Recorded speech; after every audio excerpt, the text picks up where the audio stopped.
I'm in Rishikesh.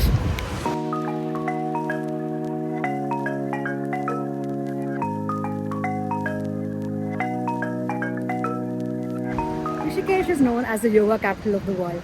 People from all over come here to enroll themselves in yoga classes, attend meditation sessions, practice yoga, and so much more. Rishikesh is also known as the adventure capital of India. There's bungee jumping, zip lining, and of course the very famous river rafting.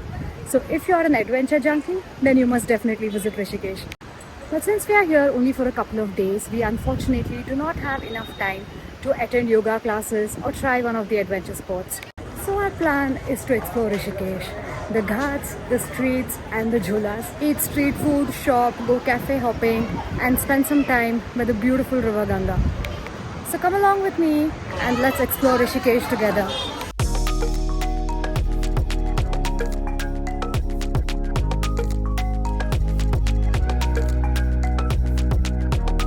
An iron suspension bridge connects the two banks of the river and is a very famous landmark here in Rishikesh.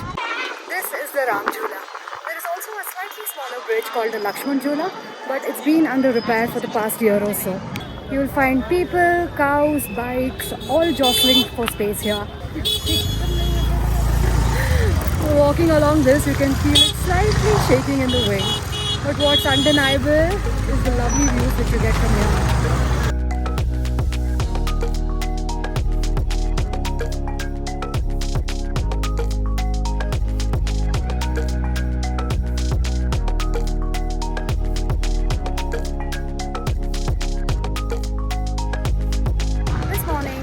Been exploring the streets and walking along the Ghats.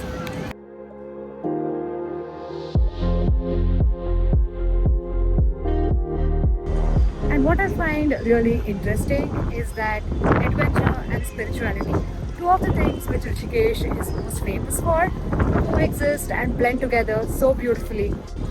So you have people rafting, screaming with adrenaline rush, and just a few meters away by the banks of the Ganga, you have people praying and taking a dip in the water. How fascinating to see.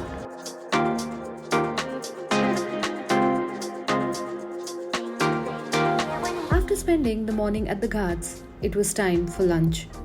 And what better place to have food than at a cafe overlooking the Ganges.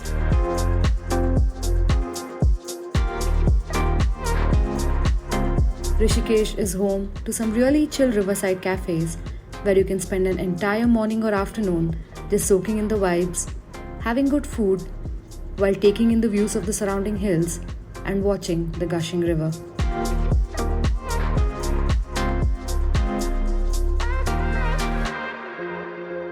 Go cafe hopping, eat street food, or start your mornings with healthy food. You'll never fall short of options in Rishikesh.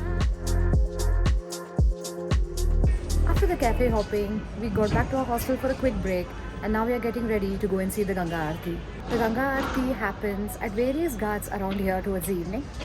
The one we are going to is at Shatrughana Ghat. From what we heard, there is a huge Ganga Aarti which happens at Triveni Ghat, but it is always crowded as lots of devotees go to see that. But the one we are going to at Shatrughana Ghat is relatively smaller and it is not as crowded.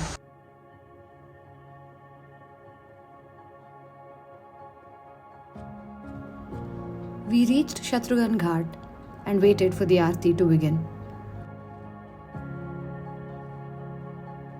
Watching the setting sun change the color of the water, bathing the surroundings in golden light. And then, the Ganga Aarti began.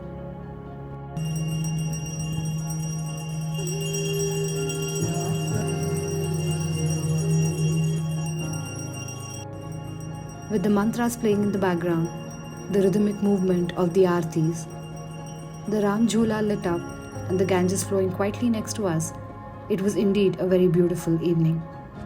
The Ganga Aarti is something you must experience on your visit to Rishikesh. Another thing you must experience is exploring the streets of Rishikesh in the night.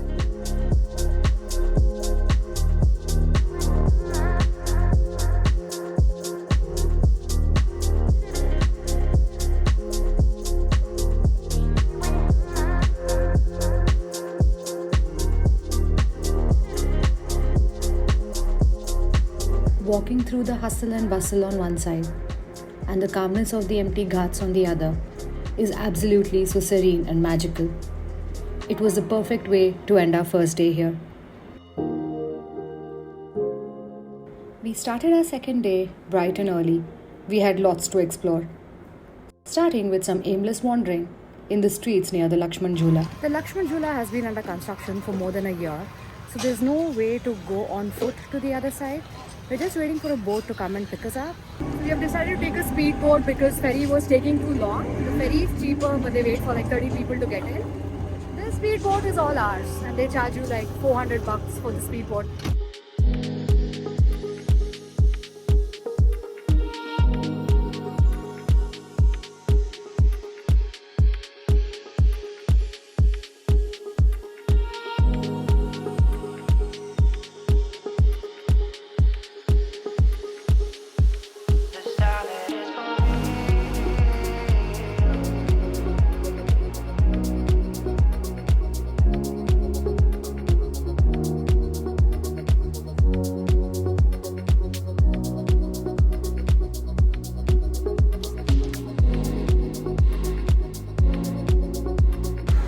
Place is such a haven.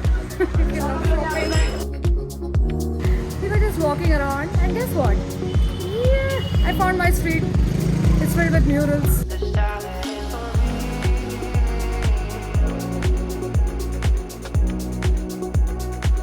We are now at Chaurasi Kutia, also known as the Beatles Ashram.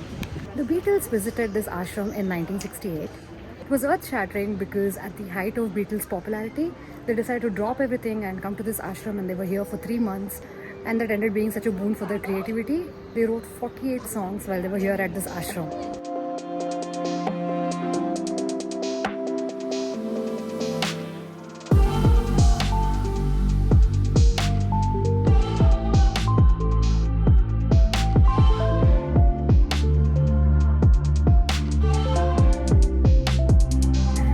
The ashram is in a broken down condition, but if you are a fan of the Beatles, you can come visit this place. What we really liked is the murals.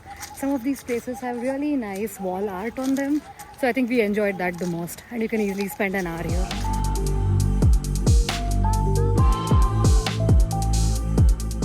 After an entire day of exploring, we were ready to wind down and chill out all evening. A lot of cafes and hostels in Rishikesh have live music nights, so if you're here, make sure to check them out.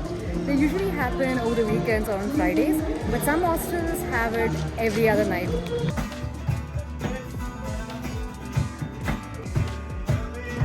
And as the night wore on, I started to feel a familiar tinge of sadness, one that I always get while leaving a place I had grown fond of. But more than that, I realized that I had got just a glimpse of Rishikesh. I was yearning for more. More time in the Ghats, more time by the river, more time immersing myself in the spirituality of this place. Would I go back to Rishikesh? Well, not in the near future, but I will be back someday because there is still lots left to uncover, and I had got just a glimpse of Rishikesh.